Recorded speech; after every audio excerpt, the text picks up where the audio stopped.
Hi friends, welcome to Gosh Cooking.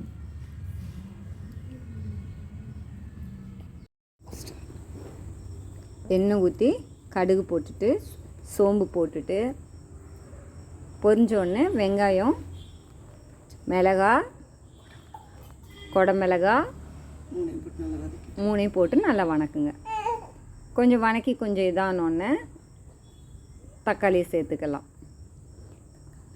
தக்காளி உருளைக்கிழங்கு எல்லாம் போட்டு வணக்கிட்டு மஞ்சத்தூள் போட்டுக்கோங்க. தேவையான அளவுக்கு உப்பு போட்டுக்கோங்க.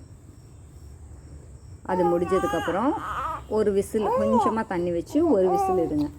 பக்கத்தில் பக்கத்தில் குழந்தை தாங்க. குழந்தைய தூக்கி வச்சுட்டே தான் நான் உங்களுக்கு குக் பண்ணுறேன். குழந்தை தான், அதுக்கு என்ன பண்ணுறது,